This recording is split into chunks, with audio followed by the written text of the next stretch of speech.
Seigneur, je veux te bénir. Je veux te lever, je veux te magnifier ce matin, Seigneur. Je veux dire que tu es bon, tu es merveilleux. Père, qui est comme toi, Seigneur? Toi qui t'es donné, Seigneur, pour que je sois vivante. Toi qui es ressuscité avec moi ce matin, Jésus. Ressuscité avec grâce sur grâce, Seigneur. Je veux te bénir, je veux t'élever, Seigneur. Alléluia. Ce matin, mes yeux ont vu ta gloire. Mes yeux ont vu ta gloire, Seigneur. Alléluia.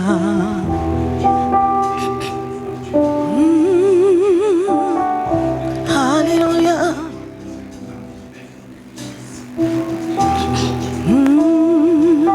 Oh. Car mes yeux ont vu l'agneau, le Seigneur sur son trône. Mes yeux ont vu l'agneau, mon papa sur son trône. Mes yeux ont vu l'agneau, mon Jésus sur son trône. Dans mes yeux ont vu l'agneau, mon Seigneur sur son trône. Il règne pour toujours. Oui, je le vois. Oui, je le vois. Oui, je le vois. Oui, je le vois. Mes yeux élevés par tous les peuples assemblés pour l'adorer. Oui, je le vois. Je le vois. Oui, je le vois. Je vois le roi. Oui, je le vois. Oh. Mes yeux ont vu l'agneau, le Seigneur sur son trône. Il règne pour toujours. Oui, je le vois. Oui, je le vois. Oui, je le vois. Oui, je le vois. Élevé par tous les peuples assemblés pour l'adorer. Oui, je le vois. Oui, je le vois. Oh, Jésus. Mes yeux ont vu l'agneau, le Seigneur sur son trône, qui règne toujours. Alléluia, il remplit le temple. Il remplit le temple de sa gloire. Et une armée céleste le loue d'un seul cœur. Joignons nos voix, oh là, chantons saint, saint, saint est le Seigneur, l'agneau de Dieu. Il remplit le temple, il remplit le temple, il remplit le temple de sa gloire. Et une armée céleste se lève. Une armée céleste le loue d'un seul cœur. Joignons nos voix, oh là, chantons saint, saint, saint est le Seigneur, l'agneau de Dieu. Oui, je le vois. Oui, je le vois. Oui, je le vois.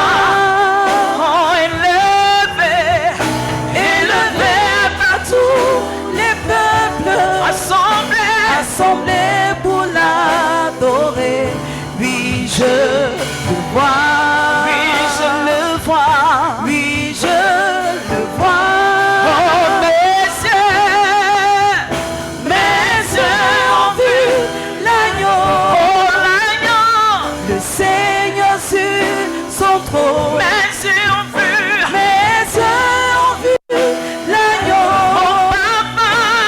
Mon papa sur son trône. Mes yeux ont vu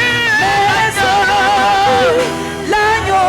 Mon Seigneur. Mon Seigneur sur son trône. Mes yeux ont vu l'agneau. Le roi sur son trône. Son trône, il règne. Toujours, il m'a touché. Il m'a touché. Il t'a touché. Il t'a touché. Élevé par tous les peuples, assemblés pour l'adorer. Il m'a touché. Oh, il m'a touché. Il t'a touché. Oh, mes yeux ont vu le roi. Mes yeux ont vu l'agneau. Le Seigneur sur son trône. Il règne toujours. Est-ce que tu peux monter en adoration, adorer encore ton Dieu? Est-ce que tu peux monter, faire monter encore ton adoration? Alléluia. Alléluia. Gloire à toi Jésus. Gloire à toi Jésus. Gloire à toi Jésus.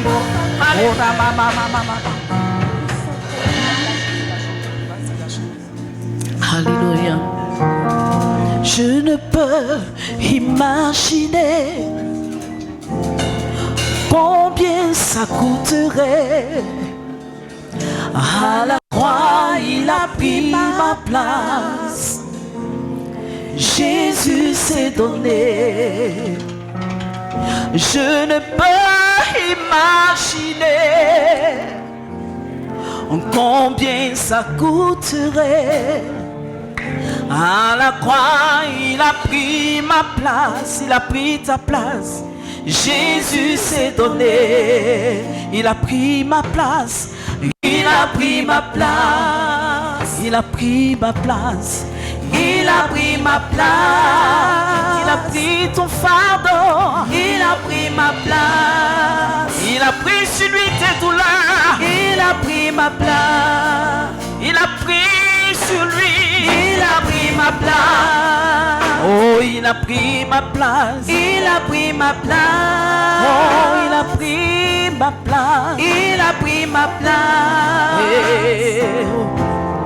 Il a pris ma place. Est-ce que tu peux chanter avec nous qu'il est fidèle? Il est fidèle. Fidèle. Alléluia. Il est fidèle. L'homme est parfois infidèle, mais Dieu est celui qui ne change pas sa manière. Il reste le même. Nous nous sommes infidèles, mais lui reste fidèle à jamais. Tout le monde peut te tourner le dos. Tout le monde peut t'abandonner. Mais je déclare ce matin que la fidélité de Dieu s'attache à ta vie ce matin. Alléluia. Il est fidèle.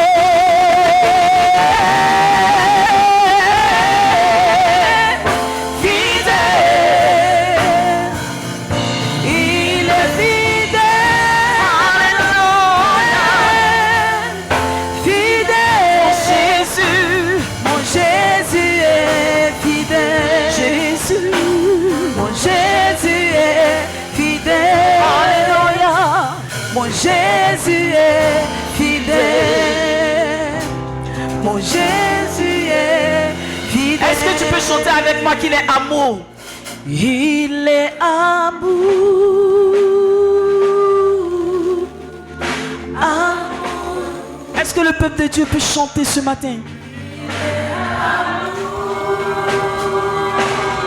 La Bible dit car Dieu a tant aimé le monde qu'il a donné son Fils unique, afin que quiconque croit en lui ne périsse point, mais qu'il ait la vie éternelle.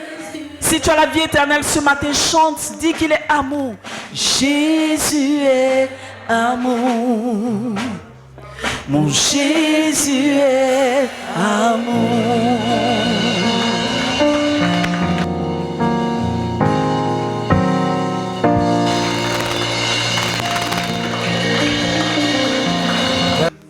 te rendons grâce et nous te disons merci. Merci pour la vie de ton fils, le serviteur, roi de gloire, Père. Merci pour la vie du pasteur à vie, Seigneur. Nous te rendons toute la magnificence, Père, parce que nous croyons et nous savons, roi de gloire, et que c'est lui que tu as disposé, Seigneur, non seulement pour conduire cette œuvre-là, Seigneur, mais en plus de cela, pour chaque jour nous enseigner ta parole, ta pensée, mon Dieu, mon roi. C'est pourquoi en ce matin, nous voulons te rendre grâce et nous voulons bénir ton nom. Merci, Seigneur, parce que tu es bon. Au nom puissant de Jésus-Christ de Nazareth. Amen. Amen. Est-ce qu'on peut acclamer le Seigneur? Est-ce qu'on peut acclamer le Seigneur pour la venue de son serviteur, le pasteur à vie?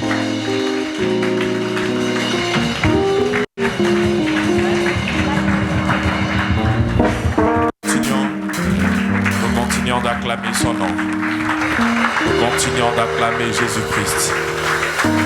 Il est notre Père, c'est lui notre délivrance. Il est la somme de tout ce que nous cherchons. Il est la somme de notre vie. Acclame Jésus bien.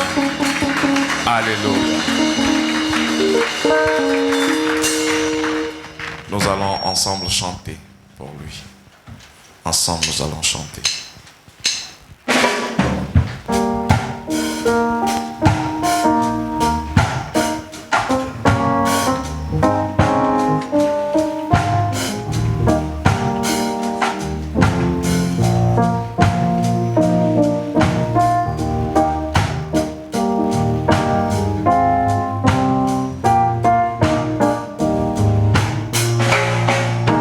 Dans les cieux, sur la terre.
pécheur. Non, il n'est rien dans ce monde de pareil à ce bonheur. Quel beau nom, quel beau nom, porte loin de l'éternel. Quel beau nom, quel beau nom, que celui de Manuel. Quel beau nom, quel beau nom, porte loin de l'éternel. Quel beau nom, quel beau nom, que celui de Manuel.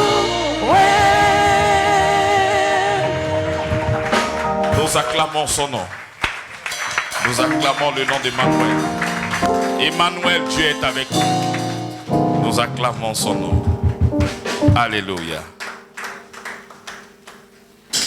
Merci Seigneur pour ta grâce et ton amour infini. Tu es bon à l'extrême dans notre vie, Seigneur. Et chaque jour, nous ne pouvons que contempler ton amour et ta grâce dans notre vie. Alléluia. Bonne fête de Pâques. Bonne fête de Pâques. Bonne fête de Pâques. Je sais que tous les esprits ne sont pas encore là. Il y en a d'autres qui sont à la maison. Il y en a d'autres qui sont dans des problèmes. Il y en a d'autres qui sont encore dans les... Bonne fête de Pâques. Bien-aimé, ce n'est pas moi qui t'ai mis en colère. Bonne fête de Pâques. Alléluia. Jésus, notre Pâques. Nous sommes là en train de tourner autour de la croix. C'est lui le centre de la prédication. En dehors de lui, on ne peut rien dire. Lorsque nous venons ici, c'est pour parler de lui. C'est pas pour autre chose, mais faire la promotion de lui et lui seul. Lorsque nous disons Jésus-Christ notre Pâques, pourquoi nous le disons? Tu peux dire dans ton esprit, mais la Pâques, ce n'est pas une fête chrétienne, peut-être une fête juive. N'est-ce pas? Ça peut peut-être te tarauder dans ton esprit. Effectivement, lorsqu'on parle de la Pâques, c'est une fête juive. Il fut un temps où le peuple de Dieu était en captivité. Le peuple juif. En captivité où ça? En Égypte. Ils étaient sous le pouvoir totalitaire et esclavagiste de Pharaon. C'est Pharaon qui les conduisait, qui les dominait. C'est lui le patron, le chef. Et c'est comme ça que le Seigneur va susciter une personne du nom de Moïse pour aller délivrer son peuple. Et quand il arrive, il va manifester beaucoup de prodiges, beaucoup de signes, beaucoup de plaies. Mais il y a une seule plaie qui a poussé Pharaon à libérer son peuple. Et quelle était cette plaie-là? C'était la mort des premiers-nés. Il a donné comme instruction à son peuple de prendre le sang des taureaux pour mettre sur les linteaux. Et lorsque l'exterminateur viendra, il passera outre. C'est comme ça que lorsqu'on dit Pâques, c'est Pessa. Pessa qui veut dire passer outre. Quand l'exterminateur viendra pour enlever les premiers-nés, quand il verra le sang de l'agneau, il passera outre. Bien-aimé, sur le sang des boucs a pu faire fuir l'exterminateur. Ce qui est versé pour toi, ce n'est pas le sang des boucs, c'est le sang de Jésus-Christ. Donc sur le sang des boucs a pu chasser l'exterminateur. Mais combien plus le sang de Jésus-Christ qui a une valeur éternelle? Combien plus? Regardez les prouesses du sang des boucs. Quand tu vas en hébreu, le Seigneur dit que le sang des boucs ne peut rien faire. Il dit car il est impossible au sang des boucs d'ôter. Mais regardez les prouesses du sang des boucs. Mais pour toi, ce n'est pas les boucs. C'est le divin. Et tu arrives encore à te poser des questions. C'est pour ça que lorsque nous disons Pâques, Jésus-Christ notre Pâques, il y a un contenu. On ne le dit pas comme un slogan. On ne dit pas ça comme d'une manière générique. Mais il y a un contenu. Parce que nous réalisons ce qu'il a fait pour nous. Et c'est comme ça que Pharaon, frappé par cette plaie, libère le peuple. C'est comme ça qu'ils sortent. Et en mémoire de ce que c'est le Seigneur lui-même qui a délivré ce peuple-là, il fêtait cette Pâque. En mémoire de notre délivrance. Parce que c'est le Seigneur qui nous a délivrés. Et lorsque Jésus-Christ vient, il viendra dans cette période-là. C'est pas anodin. Voilà pourquoi je vous explique que tout ce que dit l'Ancien Testament est l'ombre des choses à venir. Ce n'est pas une question d'Égypte. Ce n'est pas une question des Juifs. Ce sont tous des allégories. Pour nous faire comprendre la valeur et la portée spirituelle. C'est comme ça que Jésus-Christ vient dans ce temps-là, précisément, pour mourir à la croix de Golgotha, qui est le symbolisme de notre délivrance, nous. Cette fois-ci, nous ne sommes pas délivrés du Pharaon, parce que nous ne sommes pas en Égypte, mais nous sommes délivrés de la puissance totalitaire et esclavagiste de Satan. Et nous sommes délivrés de ça. C'est comme ça que nous nous approprions et nous disons que Jésus-Christ est notre Pâques. Parce que effectivement, nous avons été délivrés de Satan. Nous avons été délivrés de ce joug de malédiction. Donc c'est comme ça que lorsque nous sommes là, nous proclamons Jésus-Christ est notre Pâques et notre délivrance. Il m'a délivré. Bien-aimé, c'est un poids. Est-ce qu'il est vraiment cette délivrance que tu confesses? Est-ce que ce n'est pas juste des paroles en l'air? Est-ce que Christ est vraiment ta délivrance? Ces personnes affectées parce qu'ils ne se trouvaient plus en Égypte. Ces personnes affectées parce qu'ils ne se retrouvaient plus de l'autre côté. Ils n'étaient plus esclaves. Lorsque tu dis que Jésus-Christ est ta Pâque, c'est que tu n'es plus esclave. Parce que tu ne peux pas dire que Jésus-Christ est ta Pâque et tu es encore esclave. C'est pas vrai. La Pâque, il est notre délivrance. S'il est vraiment ta Pâque, il n'y a plus de joug sur ta vie. S'il est vraiment ta Pâque, il n'y a plus un maître qui contrôle ta vie. Non, tu es libéré de toute condamnation, libéré de tout joug et uni maintenant avec ton Seigneur. C'est pour ça que lorsque nous sommes en train de fêter, nous le fêtons avec un cœur rempli de reconnaissance et de joie. Voilà pourquoi je dis, nous ne devons pas attendre seulement que la Pâque pour parler. Non. La Pâque, enfin la délivrance, Christ, la bonne nouvelle, n'est pas un message à prêcher. Non. Il est le message. C'est comme ça que lorsque nous avons interrogé nos prédécesseurs, les apôtres, la Bible déclare que dans les temples, comme à la maison, du lundi au dimanche, il ne cessait que de parler de Jésus-Christ. Jésus-Christ matin, Jésus-Christ à midi et Jésus-Christ le soir.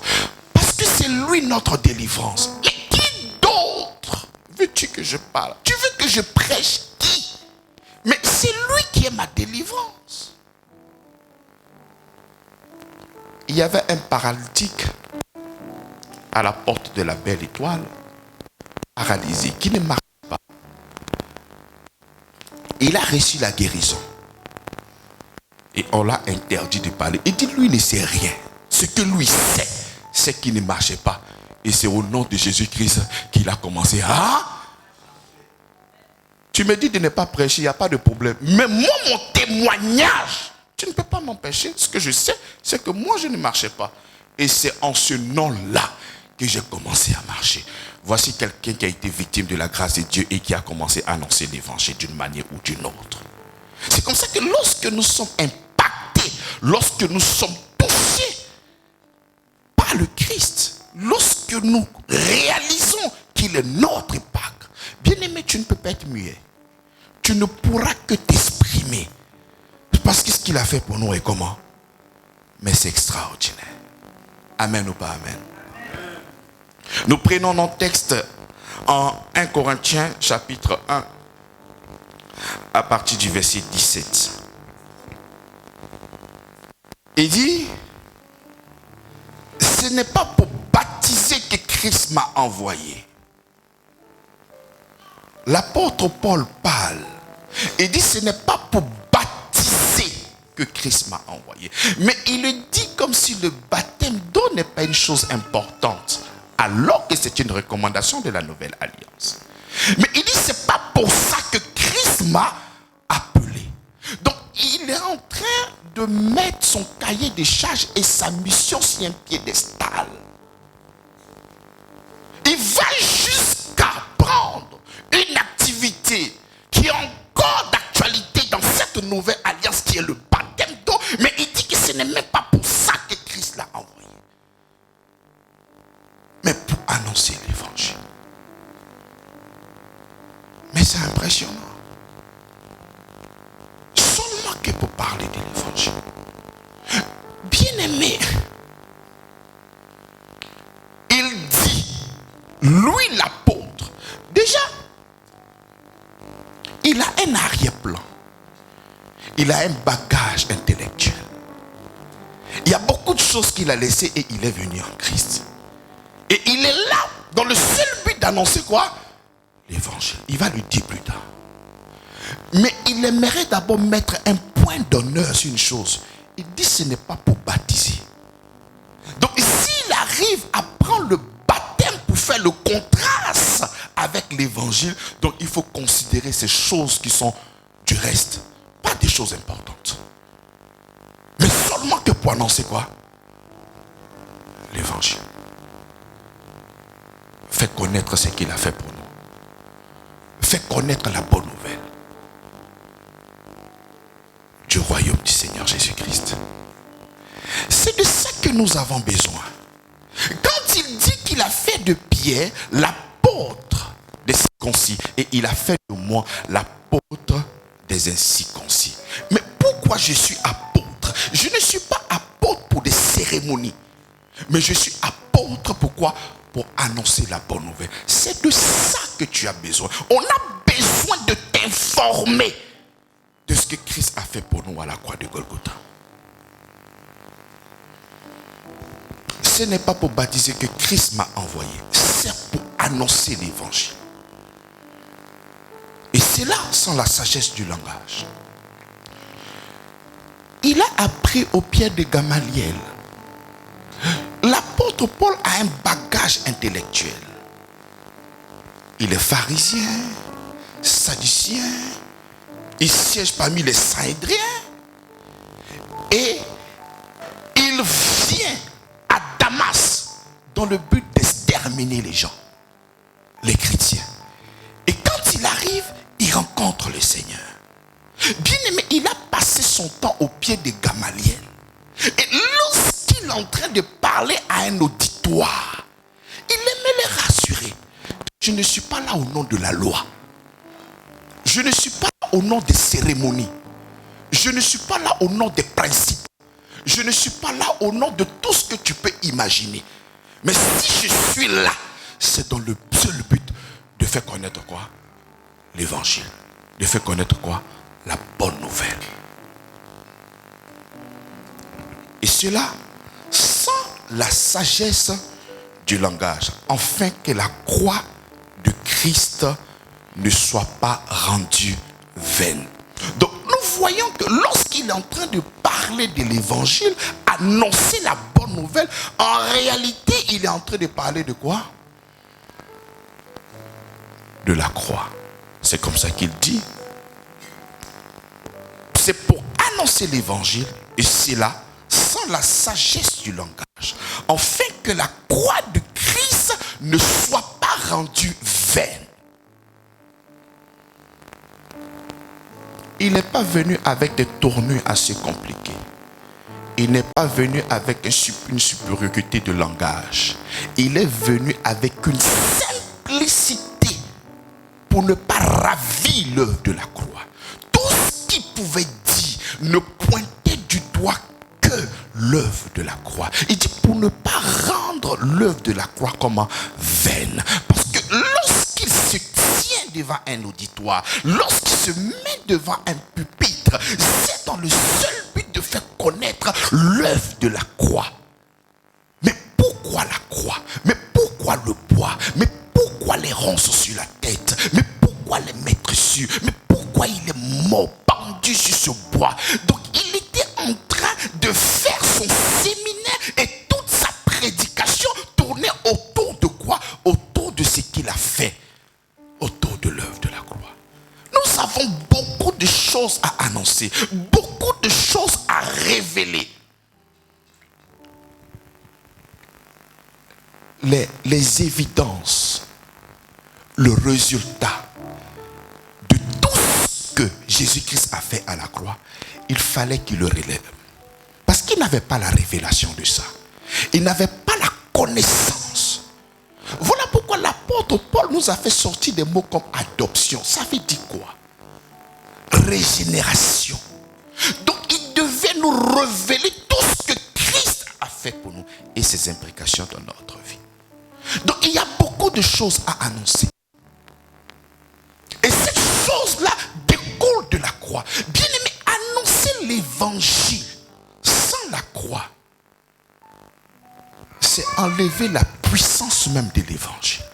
C'est comme un homme sans esprit. Prêcher l'évangile et ne pas pointer du doigt la croix, c'est comme un ciel sans soleil. Annoncer l'évangile et ne pas pointer du doigt ce que Christ a fait, c'est comme avoir une boussole et il n'y a pas d'aiguille là-dedans. C'est vide.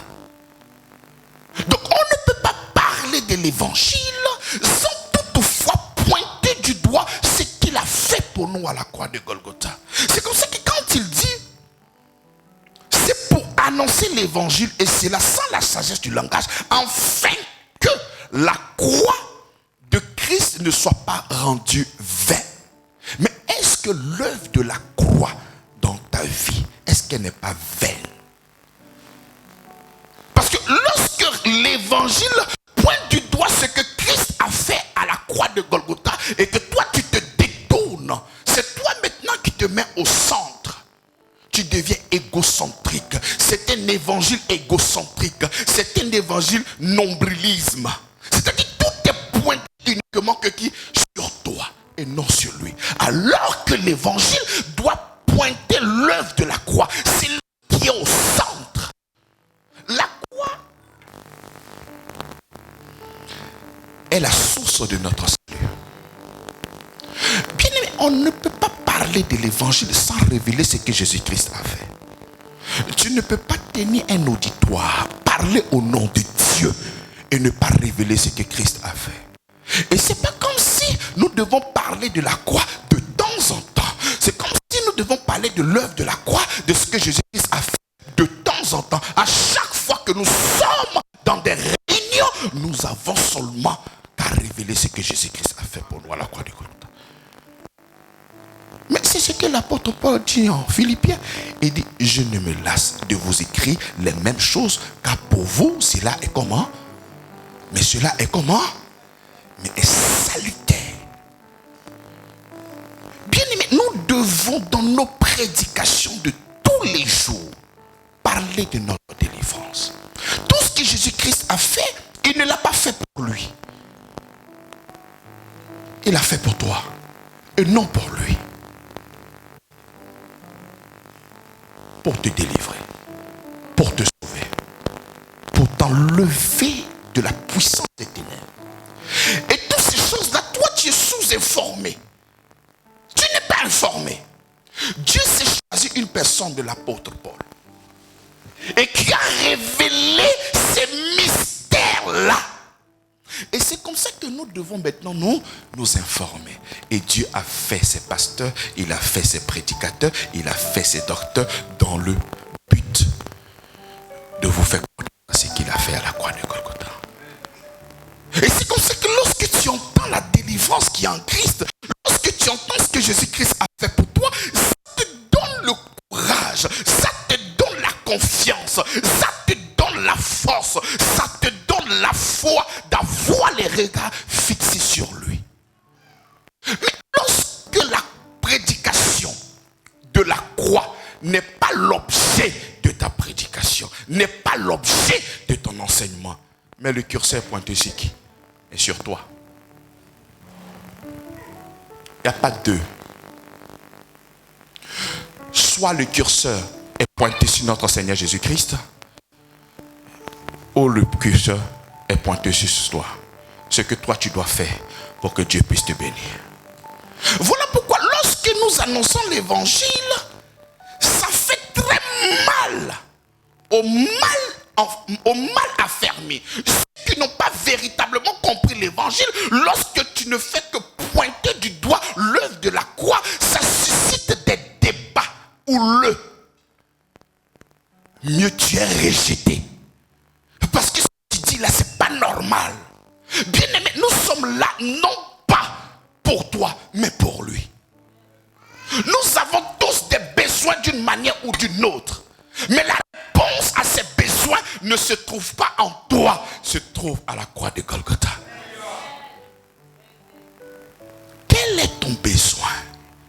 Quelle est ta difficulté? Qu'est-ce que tu veux véritablement voir avec le Seigneur? Qu'est-ce que tu veux expérimenter? Si tu veux véritablement voir ces choses-là, ça se trouve, la force quitte là-bas. À cause de ce qu'il a fait pour toi à la croix de Golgotha. Voilà pourquoi quand je dis Jésus-Christ notre Pâque, est-ce qu'il est véritablement la Pâque pour toi? Est-ce qu'il est véritablement cette Pâque? Nous devons tous, d'une manière unanime, avoir le regard fixé sur le Seigneur Jésus-Christ pour recevoir la délivrance de lui. Nous devons aspirer à cette délivrance qui vient de notre Seigneur. Pas cette délivrance qui émane des lois, des principes, de ce que toi tu feras. Mais cette délivrance qui émane véritablement de lui à la croix de Golgotha. Ce que tu dis et ce qui est dans ton cœur ne s'emboîte pas. C'est vraiment différent. Et après tu te plains de quelque chose.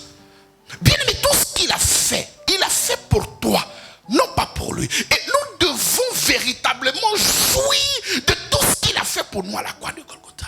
Et pour jouir de tout ce qu'il a fait pour nous à la croix de Golgotha, nous devons nous connecter par la foi. Mais avant de recevoir cette foi, tu dois entendre la bonne nouvelle de la parole. Tu dois entendre la vérité de l'évangile. Tu dois entendre la bonne nouvelle de la grâce. Tu dois entendre l'œuvre de la croix. Tout ce qu'il a fait pour toi à la croix de Golgotha. Et c'est comme ça que ça monte dans ton cœur. Et la foi naît. Et en ce moment, tu pourras jouir des évidences de la croix. Bien-aimé, je ne veux pas que tu puisses soulager ta conscience en disant que si je ne dis pas que Jésus-Christ est ma Pâque, bon, peut-être les gens vont me voir peut-être comme quelqu'un qui n'est pas sérieux. Peut-être si je ne dis pas que Jésus-Christ est ma Pâque, peut-être ça ne va pas marcher. Il est vraiment ta Pâque. Voilà pourquoi tu dois lui donner la première place.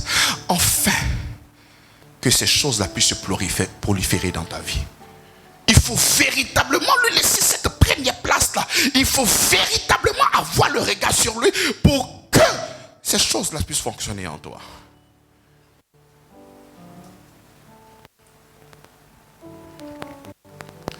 Et car la prédication de la croix est une folie pour ceux qui périssent.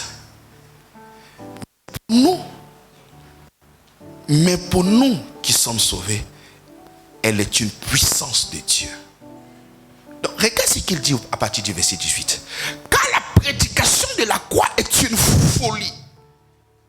Bien aimé, lorsque tu seras en train d'annoncer l'évangile, on te dira que tu es fou. Amen. chez les Juifs, c'est un scandale. Parce que pour eux, le moyen par lequel nous devons nous approcher de Dieu, c'est par des rites et des cérémonies. Donc venez dire que ce n'est plus par ça que nous devons nous approcher de Dieu, mais c'est un scandale. Mais pour nous les Grecs, on dit tu es fou.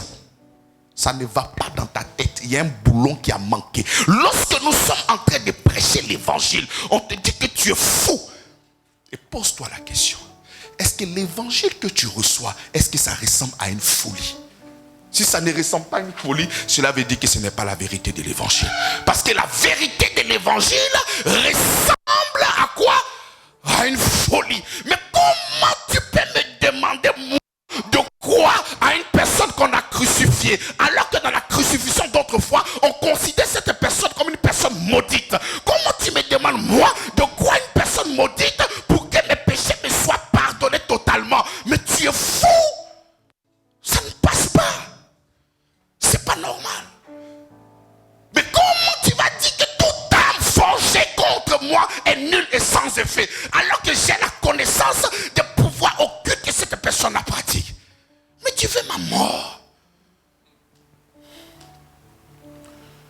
C'est une folie, bien-aimé. C'est une folie. Et c'est dans cette folie-là qu'il manifeste sa puissance. C'est dans cette folie-là que tu arrives à le voir tel qu'il est. C'est dans cette folie-là que sa puissance se manifeste dans tous les compartiments de ta vie. C'est ce qu'il a dit, bien-aimé. Il faut savoir que je ne rajoute rien à cette parole. Déjà, lorsque avant on écrivait la Bible, ce n'était pas pour interpréter, c'était pour lire, on comprenait. Donc je ne cherche même pas à rajouter quelque chose. Je suis en train de donner tel que l'apôtre Paul l'a écrit ici. Car la prédication de la croix est une folie pour ceux qui périssent. C'est comme ça que lorsque nous n'acceptons pas véritablement la parole de Dieu, mais on ne pourra que quoi? Mais on ne pourra que périr. Parce que nous devons donner foi en ces écrits-là. Nous devons donner foi en ce qu'il a fait. Il n'y a pas d'autre médicament. Non. Souvent ton pasteur te parle, il te parle. Non, moi j'ai la foi. Mais tout au fond de toi, à la lumière de la parole, tu sais que tu n'as jamais compté sur lui. Tu as compté sur tes manières de faire. Tu as compté sur tes reins. Tu as compté sur ton argent. Tu as compté sur toi. Tu t'es pris jusqu'à la fin. Et tu proclames qu'il est ton sauveur. Il est ton sauveur depuis quand? Quand est-ce qu'il a commencé à jouer ce rôle de sauveur dans ta vie? Quand? Il n'y a pas deux. Soit tu te sauves toi-même, soit c'est lui qui te sauve. Qui te sauve? Qui est ton sauveur?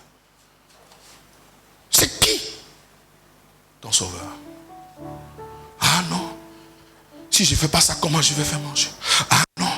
Il va encore en disant, celui qui perdra sa vie pour moi. C'est un leader spirituel et un sauveur qui est sérieux. Parce qu'il sait qu'à cause de son nom, tu seras humilié. Il sait qu'à cause de son nom, tu seras méprisé.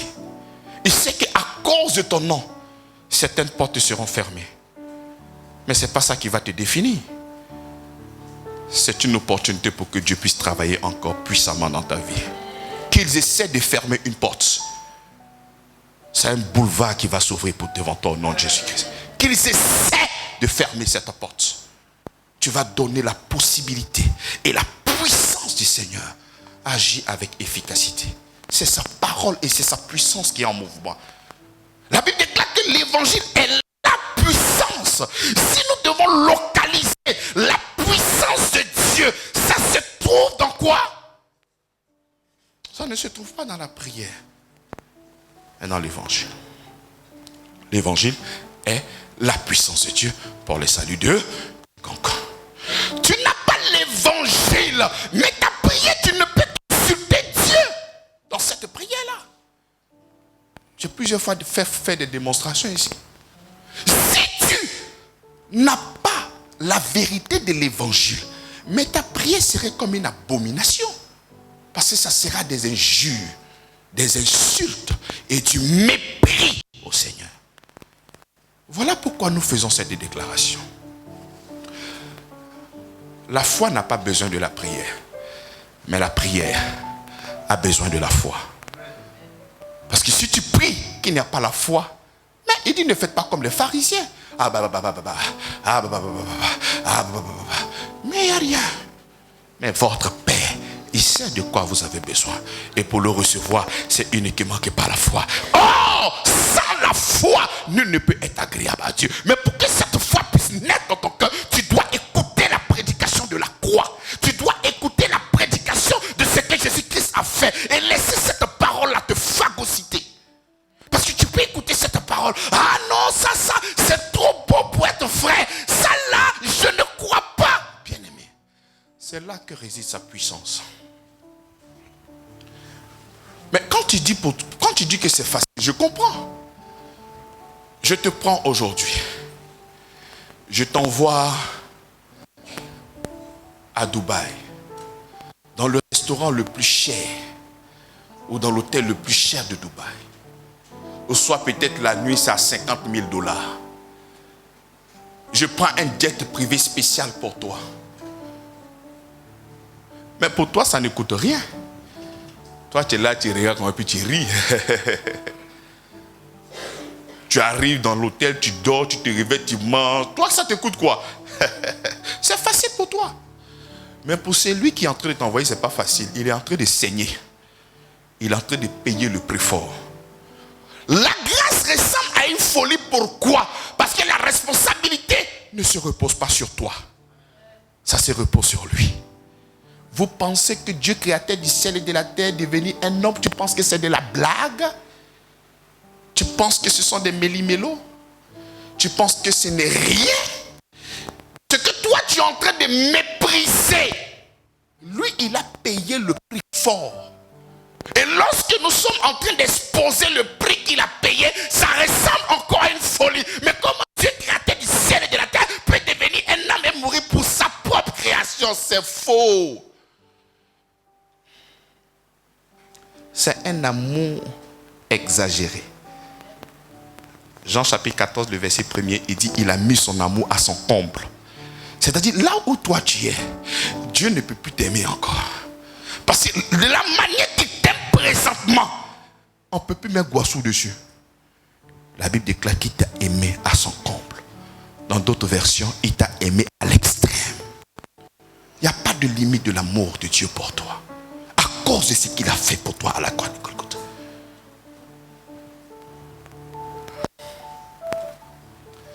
Il dit, quand la prédication de la croix est une folie pour ceux qui périssent, mais pour nous qui sommes sauvés, c'est une puissance de Dieu. Amen ou pas amen. Voilà pourquoi dans tous les compartiments de terre, je ne sais pas quel est ton problème, bien-aimé.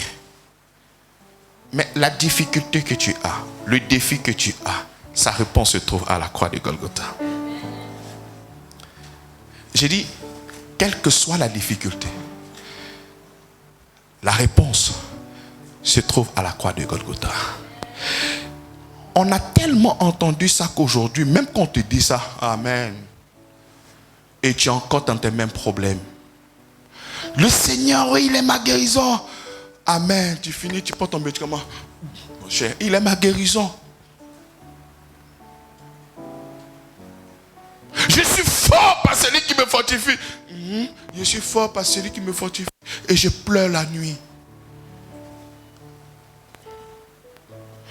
On récite la parole de Dieu sans toutefois laisser cours à notre cœur. On l'a reçu d'une manière intellectuelle. On n'a pas reçu cette parole au niveau du cœur. C'est là-bas que cette parole-là doit se reposer. Pas au niveau de l'intellect. Au niveau de l'intellect, c'est une folie. Parce que tu vas toujours raisonner. Il faut recevoir cette parole-là. Il faut les garder soigneusement. Garder cette parole-là dans ton cœur. On peut tout enlever. Sauf cette parole-là. Parce que c'est de là que le miracle sort. Il dit, si tu bois de mon eau, ça serait en toi comme une source d'eau intarissable. Et la puissance ne va plus quitter de l'extérieur à l'intérieur. Mais c'est de l'intérieur à l'extérieur.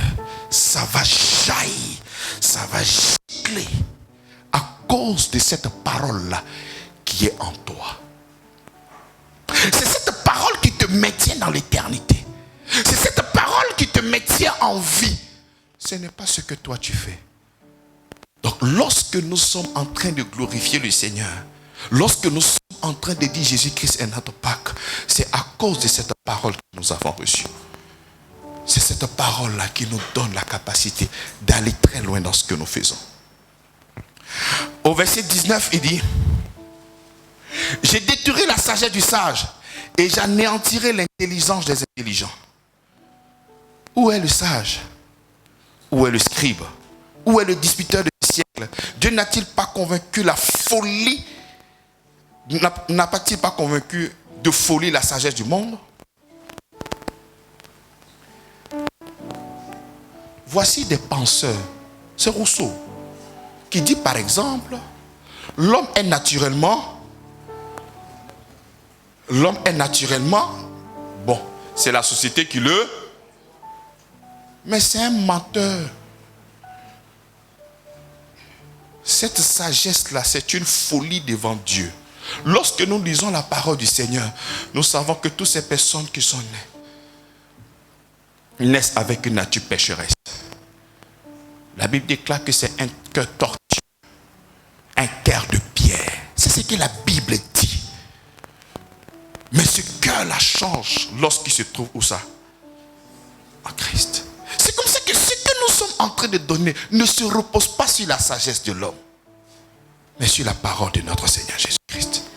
Et il va le démontrer. Il dit, car puisque le monde avec sa sagesse n'a point connu Dieu dans la sagesse de Dieu, il a plu à Dieu de sauver les croyants par la folie de la prédication. Mais si vous dites véritablement que l'homme n'est bon, il n'est bon. Mais comment est-ce que vous avez vu Jésus?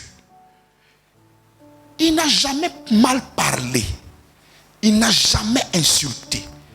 Il passait son temps à guérir. Lorsqu'il y a des gens qui sont malades, il guérit ces personnes-là. Lorsqu'il y a la mort, il ressuscite. Mais est-ce qu'il n'a passé son temps qu'à faire du bien sur la terre? Mais comment est-ce qu'une personne comme ça, on doit aller la crucifier? C'est pour montrer l'état de votre cœur. C'est comme ça que lorsqu'il était dans les évangiles, il dit que si vous aviez pour père d'Abraham, vous feriez les œuvres d'Abraham. Parce que ce que vous êtes en train de faire, Abraham ne l'a pas fait.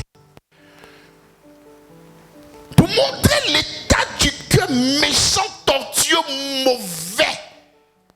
Sans Christ, tu peux penser que ton cœur il est bon. Quand vous regardez souvent, on te dit des tueurs en série. Tu vois. Lui ne pouvait pas imaginer ce qu'il allait faire demain. Il ne pouvait pas imaginer tout ce qui pouvait sortir de son cœur mauvais. Mais si nous avons un cœur qui est bon, c'est uniquement qu'en Christ.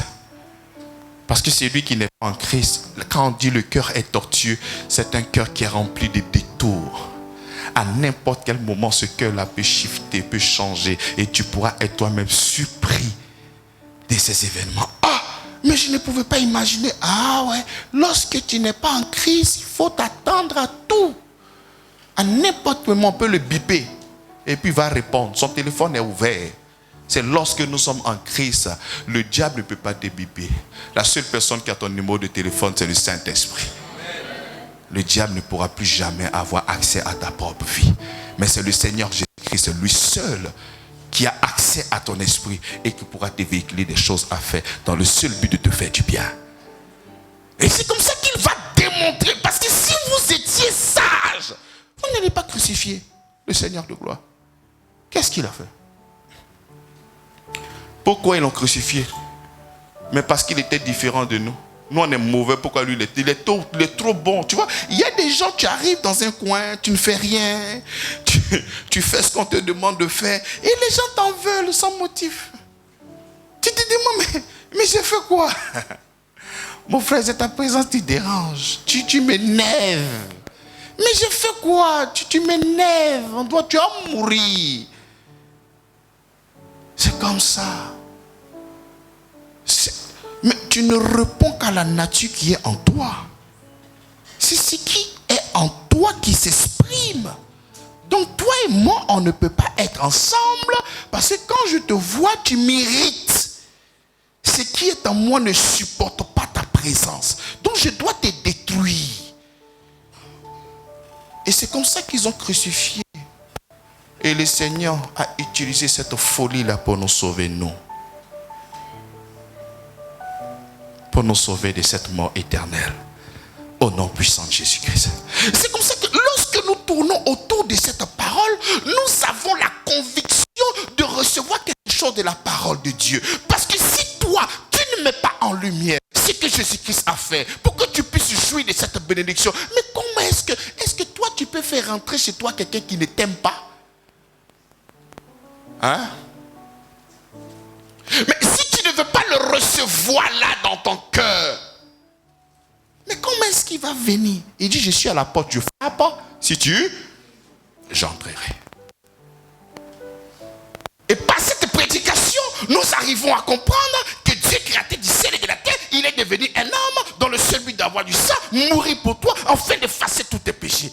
Oh, quel amour! Et c'est cette parole-là que tu laisses entrer dans ton cœur. Et le Seigneur vient ici. Son esprit vient pour te tabernacler. Il vient pour te sceller. Mais lorsqu'on te parle ainsi, tu dis c'est impossible, c'est trop beau pour être vrai. Qu'est-ce qui prouve que Dieu là même c'est ce qu'il a fait? Bien aimé, c'est comme ça que tu ne fais que cogiter et tu vois que tu es en train de stagner. L'œuvre de la croix, c'est pour toi. Ne croyez pas certains prédicateurs qui disent que l'œuvre de la croix, c'est pour une catégorie de personnes. Non, c'est pour quiconque croit. Et si tu laisses cette parole pénétrer dans ton cœur, bien aimé, tu vas voir combien de fois il te prendra en charge. Et lorsque je suis en train de dire ça, tu peux te dire que vraiment, hier lorsque je posais des questions par rapport au baptême. J'ai posé la question à quelqu'un. Pourquoi tu veux être baptisé? Il dit pour changer de vie. J'ai dit c'est une bonne réponse. Lorsque nous allons souvent à l'évangélisation, on demande aux gens de changer de vie. C'est ça ou pas ça? Arrête de voler, sinon tu iras en enfer. Arrête, sinon tu iras en enfer. Arrête, sinon tu iras en enfer. Je veux arrêter de mentir, mais je n'y arrive pas. Je veux arrêter de voler, mais je n'y arrive pas. Je veux arrêter, pasteur, mais je n'y arrive pas. Arrête de me mettre en enfer. On doit aller prêcher Jésus-Christ. Accepte Jésus-Christ. Et lorsque tu l'acceptes, il est ta délivrance. Parce que l'œuvre de la croix, c'est le but de crucifier le vieil homme. Le magasin de l'usine de péché est détruit à la croix de Golgotha.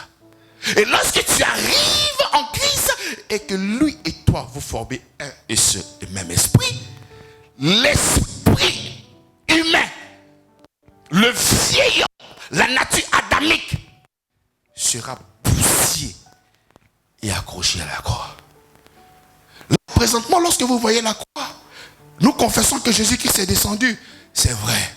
Mais quand tu regardes bien, il y a ton vieil homme qui est accroché là-bas.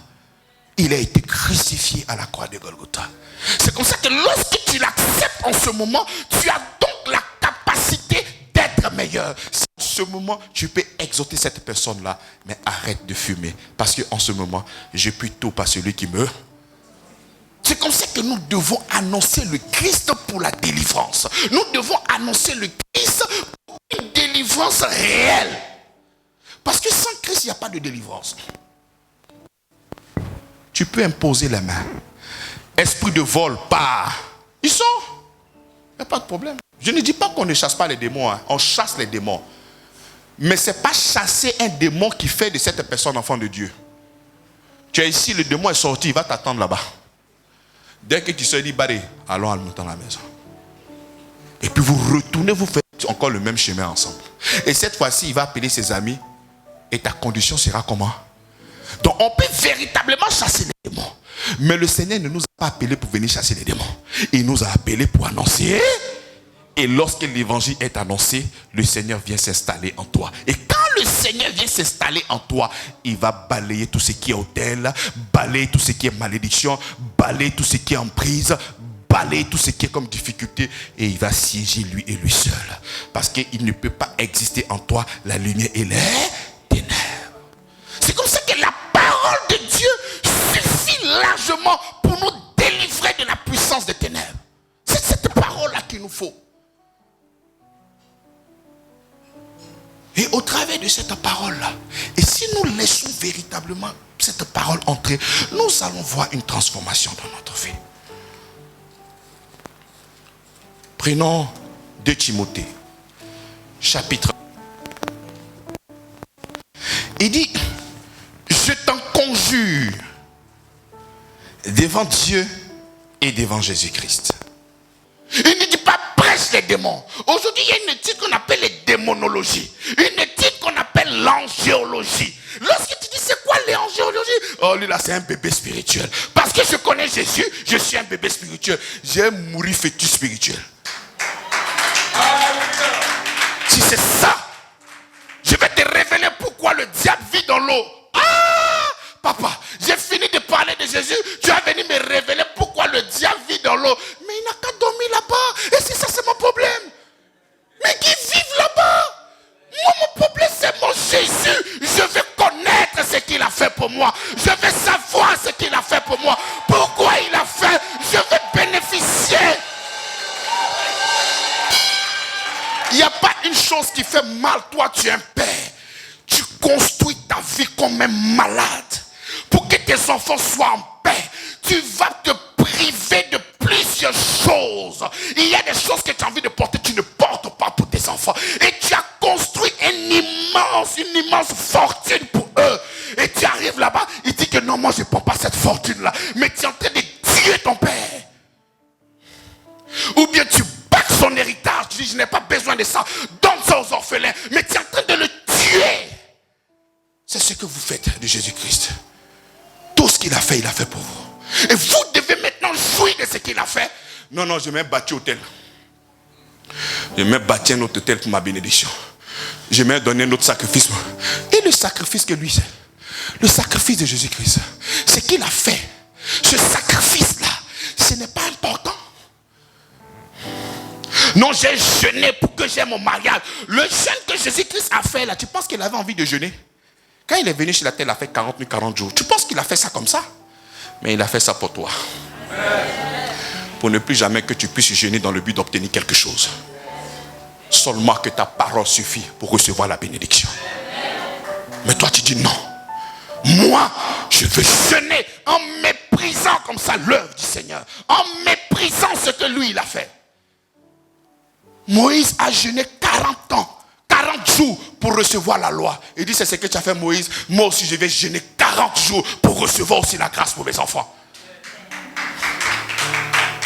Et toi tu arrives, tu dis Jésus, j'ai pas besoin de toi. Moi je vais faire pour moi-même. C'est méchant et c'est criminel. Il dit, prêche la parole, insiste en toute occasion, favorable ou non. C'est-à-dire, ah non pasteur, c'est difficile ici, là je ne peux pas parler. Il faut parler de l'évangile. Parle de l'évangile. Tu te trompes, tu m'invites dans ton église, j'arrive, non, il faut battre, faut révéler les autels. Il n'y a pas de problème dans ton micro. Jésus qui est prêché là, peut-être il n'a jamais prêché ici.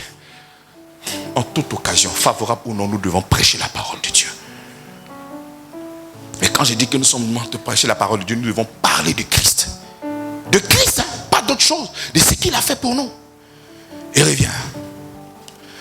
Reprends, censure, exhorte avec toute douceur et en instruisant.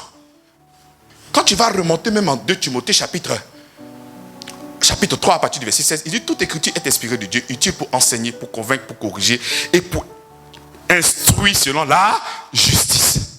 C'est comme ça que nous prenons la parole de Dieu pour instruire selon la justice. Cette justice-là ne se repose pas sur toi. Ce n'est pas ce que tu fais qui fera que le Seigneur te bénira, mais à cause de ce que lui il a fait. C'est lui notre justice. Donc, quand on te parle des Écritures, on ne te parle pas des évangiles synoptiques. On ne te parle pas des épîtres. Mais les Écritures, c'est l'Ancien Testament. C'est-à-dire, moi, je vais retourner dans l'Ancien Testament pendant que toi, tu seras en train de voir Goliath. Et tu vas venir faire prédication pour dire, le Goliath de ta vie va tomber. Moi, quand je vais partir là-bas, je vais voir la grâce qui est cachée quelque part, la bonne nouvelle de l'Évangile. Et je vais te prêcher Christ qui était caché en David dans ces pierres-là. Je vais te révéler sa grâce et son amour. Lorsque je retourne dans l'Ancien Testament, je lis et que je n'arrive pas à conclure l'œuvre de la croix, je dois retourner encore lire parce que je n'ai pas lu la Bible. Parce que je dois sortir de cette méditation avec une seule pensée, l'œuvre de la croix. De Genèse jusqu'à Malachie, l'œuvre de la croix est là. Mais quand tu vois le Seigneur qui va tuer un animal dans le but de faire des vêtements, mais toi tu penses que c'est une question d'habit. Il était en train d'annoncer sa justice. L'homme a fini de pécher. Il a pris des feuilles de figue pour cacher sa nudité. Parce que sans ça, il ne pouvait pas se tenir dans la présence de Dieu. Alors que Dieu voit tout. Donc en réalité, il faut comprendre que la valeur spirituelle, c'est cette justice qui leur donne la capacité de se présenter devant Dieu. C'est qu'eux-mêmes, ils feront dans le but de se réconcilier avec le Seigneur. Le Seigneur vient, il disqualifie ces feuilles de figue-là et lui-même, il leur fait des vêtements pour dire, c'est vrai que vous avez péché, mais cette justice-là ne viendra pas de vous. C'est moi encore qui vais m'occuper de vous. De Genèse jusqu'à où tu veux, on ne parle que de Christ.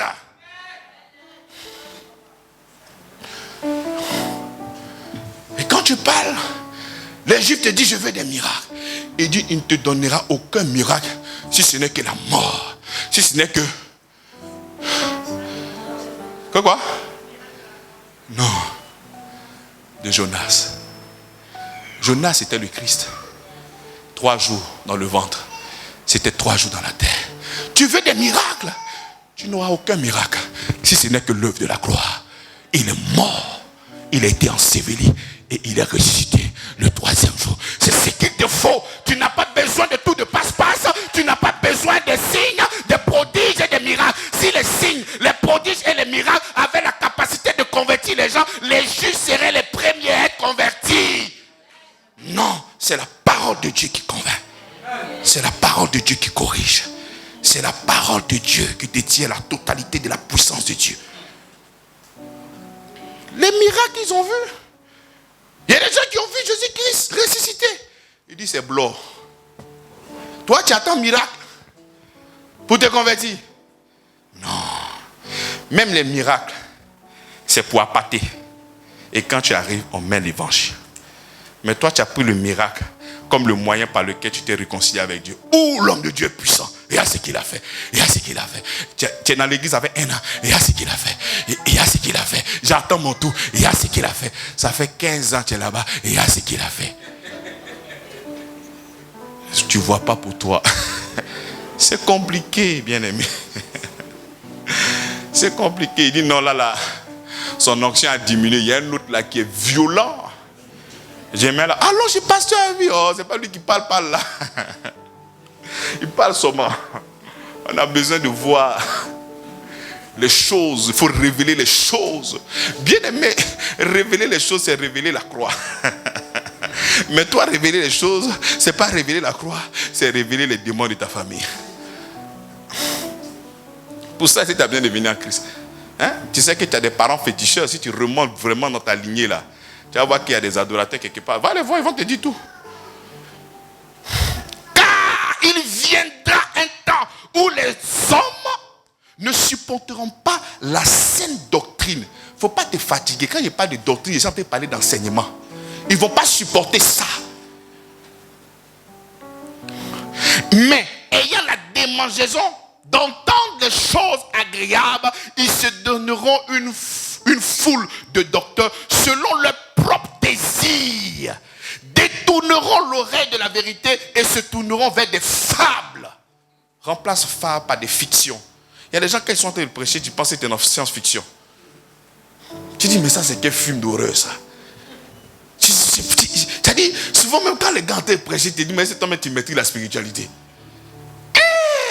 C'est compliqué. Pas des trucs, des mensonges.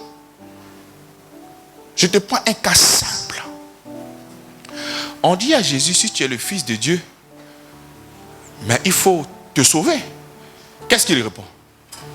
Il dit, si j'ai pris mon Père, il a la capacité de m'envoyer comment? 12 légions. Regarde ce qu'il dit. Il dit, je prierai mon Père pour qu'il m'envoie combien? Donc il va envoyer les 12 légions. Mais nous ici, je vais appeler les anges. Ah, donc toi tu appelles les anges. Jésus lui-même il n'appelle pas. C'est son Père qui va envoyer les... Oh, levez-vous, on va activer les anges. On va activer les anges. Ce sont des fables. Je ne dis pas que les anges n'existent pas, mais ça existe. La Bible déclare que les anges sont au service de Dieu. Mais pour nous les saints, c'est les envoyés de Dieu au service des saints que nous sommes. Donc je n'ai pas besoin de connaître le nom de mon ange. Si tout de suite quelque chose doit m'arriver, peut-être l'ange va me... Mais le nom qui est sous ma bouche, c'est le nom de Jésus-Christ. Là, on va te révéler le nom de ton ange. Et l'ange qui marche avec toi, est-ce que tu connais son nom? Non, je ne connais pas son nom. Je vais te donner le nom de ton ange. Il s'appelle Raphaël. Rara, ce que tu fais là, ça ne me plaît pas. Hein. Là, il n'est pas vu. Oh oh! C'est comme ça que nous avons commencé à faire un culte d'ange. C'est comme ça que nous nous sommes détournés. Mais au nom de tout ce qui est logique. Et si tu conviens avec moi que tu connais le nom de ton ange et que ton ange te garde, est-ce que tu as besoin de déranger Jésus? Hein? Est-ce que tu as besoin de déranger Jésus? Mika, c'est pas toi, il n'y a pas de l'ange. Je suis prêt à sortir, il faut faire un parti. Non, bien aimé, tu ne dois que avoir la conscience seulement que de... Mais de Jésus-Christ, c'est lui seul. Et s'il doit t'envoyer des milliards d'anges, toi tu ne t'occupes pas. Toi tu as le regard fixé sur... C'est tout. Voilà pourquoi il dit. Et quand tu dis ça comme ça, les gars sont contents. Parce que lui veut entendre ça. Parce qu'il a appris que sa tante a gâté sa vie et la vie de ses enfants. Bon bien. Ah bon, c'est ce qu'elle m'a fait. Elle a quitté d'un programme. L'homme de Dieu, un prophète voyant. Il dit, ta tante s'appelle tant. Elle habite tant. Oui. Oui. C'est elle qui a gâté tes affaires. Oui. Qu'est-ce qu'il fait d'elle? Papa, il faut la tuer. Papa, détruis-la. Papa, il faut finir sa vie. J'envoie un ange maintenant pour la détruire. Amen, papa. Bien aimé, ce n'est pas la foi. C'est pas ça. C'est pas ça. La parole, c'est pas ça. Le Seigneur ne nous a pas appelés à ça. Il nous a appelés à prêcher la quoi? La bonne nouvelle. C'est comme ça que je prends un point d'honneur de vous faire comprendre que ce n'est pas le jour de la Pâque que nous devons parler de Jésus-Christ. Nous devons parler de Jésus-Christ chaque jour dans notre vie. Chaque jour dans notre vie. C'est très important. S'il est vraiment ton sauveur, s'il est vraiment ta Pâque, s'il est vraiment ta délivrance, nous devons parler de lui. Aujourd'hui, nous l'avons remplacé. Et continue. Mais toi, sois sobre en toutes choses, supporte les souffrances, fais l'œuvre d'un évangéliste, remplis bien ton ministère. En d'autres versions, il dit annonce l'évangile. Quelles que soient les moqueries, quel que soit ce que toi tu vas entendre, toi, joue ton rôle d'évangéliste. Il faut évangéliser. Il faut apporter l'évangile. Tout ce que toi, tu dois faire, il faut apporter l'évangile. Quand on se moque de toi, on ne se moque pas de toi. Toi, continue d'annoncer quoi? L'évangile. Tout compte fait, nous ne sommes pas là pour des gains sordides. On est là pour le salut des âmes. Venir à l'église pour pouvoir le nouveau mot des Ivoiriens, venir à l'église pour être debout. Mais c'est comme ça que tu ne pourras prêcher les messages pour que tu aies l'argent. Le message de l'évangile, la vérité de l'évangile, mais pointe du doigt Jésus-Christ. Et quand tu finis d'annoncer Jésus-Christ et ce qu'il a fait pour toi, mais comment est-ce que tu vas manipuler une personne? Tu la manipules comment? Comment est-ce que tu pourras manipuler une personne? Si tu as vraiment pointé du doigt l'œuvre de la croix, comment est-ce que tu pourras dire à une personne, viens bâtir sur mon alliance ou bien viens bâtir sur mon autel pour que toi tu puisses avoir la bénédiction? Comment est-ce que tu pourras dire ça? Si tout de suite te dit, il faut venir bâtir une alliance pour que demain tu puisses avoir un marché, est-ce que tu viendras faire? Pourquoi? À cause de ce que tu as entendu d'eux. Et c'est difficile. Amen ou pas amen? Bien-aimé, si je dois conclure cette prédication, Jésus-Christ est véritablement notre Pâques. On n'a pas besoin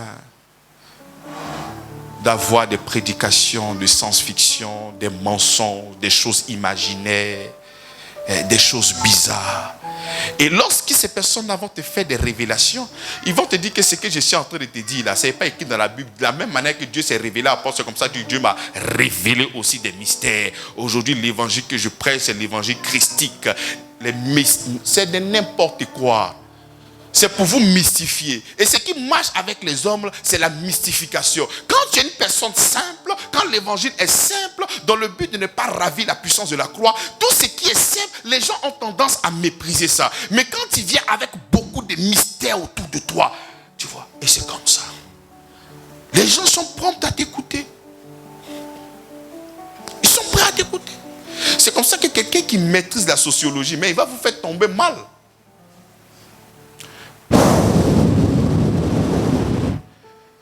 Tu vois, tu sens même qu'il y a quelque chose qui commence à rentrer en toi. Parce que toi-même là, c'est comme ça toi-même tu es. Tu vois, quand tu entends le bruit même, tu vois, il y a des personnes cérébrales. Dès qu'en même temps, et tu es pris. Mais il n'y a pas de changement. Mais demain, il n'y a pas de changement. Si au moins tu fais que demain il y a un changement. Mais pourquoi vous riez? Mais tous les jours, mais il n'y a pas de changement. Il faut arrêter. Ça devient ridicule. C'est comme un jour, j'ai regardé une vidéo sur TikTok. La dame là est tombée chaque dimanche. Elle dit, toi, il faut arrêter de tomber. Tu nous embêtes maintenant. Ça, c'est de l'embêtement spirituel. Ça, ce n'est plus une délivrance. Mais ce n'est pas ce que vous-même vous aimez. Mais la go veut tomber maintenant pour donner un crédit à ton ministère. Tu veux plus qu'elle tombe. Tombe, ma fille. Et nous devons véritablement nous concentrer seulement que sur la parole.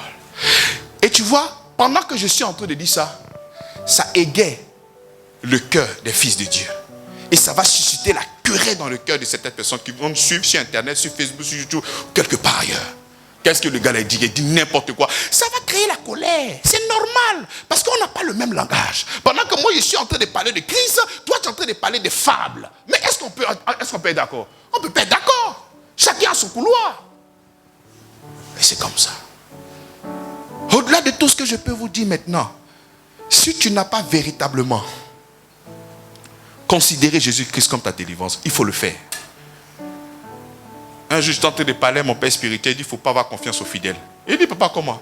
Il dit, tu parles, tu penses qu'ils ont compris, ils n'ont pas compris. Il faut répéter. Ce n'est pas dans le mauvais sens, hein, pour dire que vous êtes... Non, non, non. Il dit, quand tu finis de parler, tu as pensé que là, ils ont bien compris. Il dit, il faut insister. Il faut continuer encore de... Comme il a dit tout à l'heure,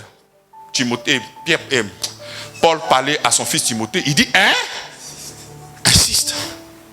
Si dans ta vie de tous les jours, Jésus-Christ n'est pas ton sauveur, mais il faudrait qu'il soit ton sauveur. Tu es dans des situations souvent, est-ce que vraiment je dois mettre la parole de Dieu en exergue? Ou bien je dois pratiquer moi-même mes propres connaissances? Tu vois, tu as pratiqué ton propre système à toi. Je ne sais pas aujourd'hui tu as quel âge. Peut-être tu me suis sur Internet, je ne sais pas où tu me trouves. Mais tu as continué comme ça jusqu'à aujourd'hui. Il n'y a pas de résultat. Il y a un semblant de paix, après c'est là. Il y a un semblant de paix, après tu reviens. Il y a un semblant de paix. Mais quand est-ce que tu vas te décider à véritablement compter sur lui? Pour qu'il y ait véritablement un changement. Parce que si tu viens avec un esprit anango, ah Seigneur, Seigneur, alors que dans ton cœur, ce n'est pas ça. Mais c'est avec ta propre vie que tu joues. Il faudrait véritablement que tu puisses le prendre comme ton Seigneur et ton Sauveur. Et lorsqu'on dit qu'il est ton Sauveur, même quand tout va mal, j'ai toujours le regard fixé sur lui, Seigneur. Je demeure dans ta parole. Je ne rentrerai dans aucune compromission. J'aimerais que tu sois toujours mon Seigneur et mon Sauveur. J'aimerais expérimenter la puissance qui vient de toi. Je n'aimerais pas moi-même me substituer comme mon propre Sauveur. Seigneur, je compte sur toi. Et c'est pas facile, mes frères dans la foi. C'est pas facile. Tu peux prendre des décisions et être humilié terriblement. Au point où le diable va te dire, mais pourquoi souffres-tu? Pourquoi? Vas-y! Ça n'a pas été facile pour Abraham de prendre son enfant et aller le déposer pour le sacrifier. Mais il a été obéissant. Et arrivé là-bas, le Seigneur dit que non, ce sacrifice, ce n'est pas toi, Abraham, qui dois le faire. C'est moi, le Seigneur, qui le fera. C'est moi, je vais donner mon fils unique. Afin que quiconque croit ne périsse point, mais qui ait la vie éternelle. Et il a pourvu. Quand tu vas te sacrifier pour le Seigneur, il pourvoira. Le sacrifice du Seigneur, en réalité, c'est la foi que tu es en train d'exprimer. Sinon, ton salut ne se repose pas sur toi, ton sacrifice. C'est ta foi que tu es en train d'exprimer. Lorsqu'on te demande de faire ça, tu dis non, je ne ferai pas parce que Jésus-Christ est mon sauveur. Je le laisse entièrement me prendre en charge. Et il va t'amener au-delà de tes attentes, au-delà de ce que tu peux penser ou imaginer. Nous allons nous lever pour prier le Seigneur.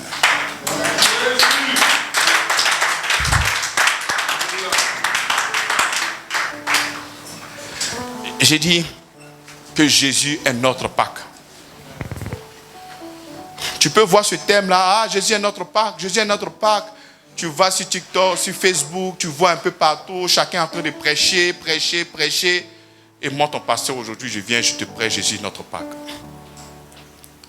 Et quand je te dis Jésus-Christ est notre Pâques, il est notre délivrance. Je ne sais pas ce que tu traverses, mais il faudrait que tu saches, soit c'est lui qui est ton sauveur, soit c'est toi qui es ton sauveur. Il faudrait que maintenant tu puisses avoir la sincérité dans ton cœur. Soit c'est lui, soit c'est toi. Ma prière, c'est que tu puisses poser tes yeux sur lui pour qu'il soit véritablement ton sauveur. Et il a cette capacité de te sauver de tout, de toute difficulté. Donc ensemble, nous allons prier. Et nous allons dire, Seigneur, dans nos habitudes de tous les jours, nous avons pris ta place. La Bible déclare que tu es notre Seigneur et tu es notre Sauveur. Si tu es devenu Sauveur, c'est parce que nous étions autrefois dans l'incapacité de nous sauver. Voilà pourquoi tu es venu et tu es devenu notre Sauveur. Mais dans notre vie de tous les jours, dans notre démarche de tous les jours, nous avons non pas pointé le curseur sur toi, mais nous avons pointé toujours le curseur sur nous dans le but de pouvoir nous délivrer. Ce soir, Seigneur, j'abandonne tout. Et dis, venez à moi, vous qui êtes chargés, vous êtes fatigués et chargés. Ce soir, Père, je m'abandonne, je suis fatigué. J'ai essayé de me sauver à plusieurs reprises. J'ai essayé par plusieurs moyens. Mais ce soir, je m'abandonne entièrement. Je suis fatigué de me sauver. Parce qu'à chaque fois que je fais quelque chose, en réalité, ce n'est pas que je me sauve, mais je me crée à chaque fois des problèmes. Ou bien je diffère mes difficultés. Mais ce soir, ce matin, je m'abandonne entièrement. Et j'aimerais que vraiment que tu sois mon sauveur. Et il est déjà ton sauveur. Et c'est en ce moment que tu dois maintenant pointer le regard sur lui. Afin que cette alliance commence dans ta vie. Ensemble, prions le Seigneur. Avant de chanter, vous-même priez d'abord. Seigneur, merci pour ta grâce. Tu es notre Seigneur. Tu es notre sauveur. Longtemps, j'ai papillonné à gauche et à droite, cherchant des solutions pour régler mes difficultés. Il est arrivé par moments où je n'ai pas eu le regard fixé sur toi. Alors que la Bible, alors que ta parole révèle que tu es mon sauveur.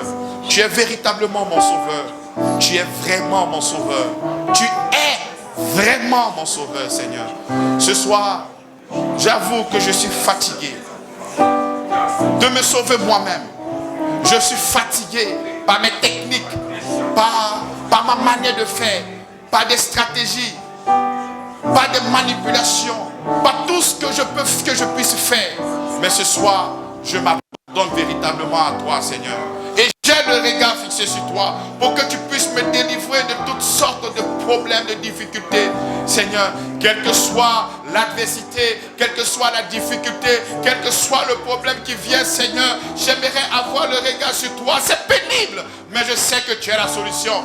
Pierre a dit, à qui irons-nous? C'est toi qui es les paroles de la vie. Ce n'est pas parce que Pierre a dit que je le dis, c'est parce que je le reconnais au travers de cette prédication. Je reconnais que c'est toi qui es la vie, c'est toi qui es le chemin, c'est toi qui es la vie. Oh Seigneur, merci pour ta grâce, Jésus. Merci pour ton amour, Papa. Tu es mon sauveur, tu es le sauveur de grâce sur grâce. Voici tes fils et tes filles qui sont venus dans le seul but de te connaître, Seigneur.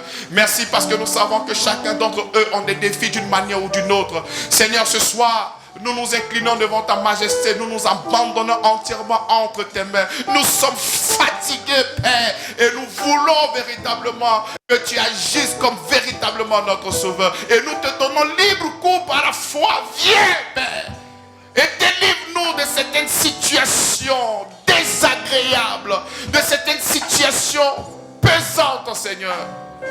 Merci, Seigneur. Viens et prends la première place. Je ne veux point diriger cette mission par moi-même, mais par ton esprit, Seigneur. Merci, Seigneur, parce que je me recommande entièrement entre tes mains, entre tes bras, Seigneur. Merci, parce que la Bible déclare que celui qui est enfant de Dieu est conduit par son esprit. Je suis conduit par ton esprit, Seigneur. Merci parce que tu orientes. Merci parce que tu diriges. La Bible déclare que je te conseillerai, je te donnerai. J'aurai un regard sur toi, je te conseillerai. Je ne te délaisserai point, je ne t'abandonnerai point. Merci, Seigneur, pour ta grâce. Merci pour ton amour, Seigneur. Tu es notre Pâques. Tu es notre délivrance. La délivrance de grâce sur grâce. La délivrance de toutes ces personnes qui nous suivent sur Internet. C'est délivrance de toutes ces personnes, d'une manière ou d'une autre, vont entendre cette prédication. Seigneur, merci, parce que tu es notre Sauveur. Au nom puissant de Jésus-Christ. Amen. Gloire à toi, Jésus-Christ. Avant de participer, souvenez-vous que la Sainte Seine n'est pas un rituel à observer, mais le souvenir de la bénédiction que nous avons reçue il y a plus de 2000 ans. Pendant que vous prenez part à la Sainte Seine, continuez de voir et de célébrer comment vous avez été guéris par les maîtresses de Jésus. Et comment son sang a effacé vos péchés et vous a qualifié pour sa guérison. Corinthiens chapitre 11, à partir du verset 23. Il dit, car j'ai reçu du Seigneur ce que je vous ai enseigné. C'est que le Seigneur Jésus, dans la nuit, où il fut livré, prit du pain. Et après avoir rendu grâce, le rompit et dit, ceci est mon corps qui est rompu pour vous. Faites ceci en mémoire de moi. De même, après avoir soupé, il prit la coupe et dit, cette coupe est la nouvelle alliance en mon sang. Faites ceci en mémoire de moi, toutes les fois que vous la boirez. Avoir des défis au niveau de ta santé. Mais il faudrait que tu discernes que tout ce que Jésus-Christ a fait, il a fait pour que nous puissions porter ses évidences. Pour que nous puissions jouir de ce qu'il a fait pour nous à la croix de Golgotha. C'est comme ça que la guérison ne provient pas de ça, mais de l'esprit qui est derrière. Voilà pourquoi faites ceci en mémoire. Et nous avons présentement les regards fixés sur lui.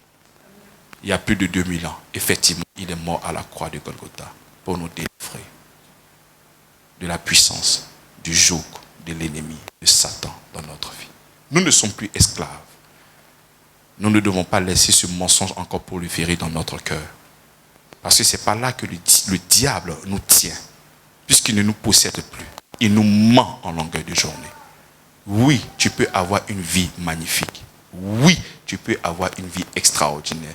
Oui, tu peux fermer la porte à plusieurs compromissions. Parce que Jésus-Christ est ta Pâque. Il est ton Seigneur. Merci Seigneur Jésus pour ton corps qui a été brisé.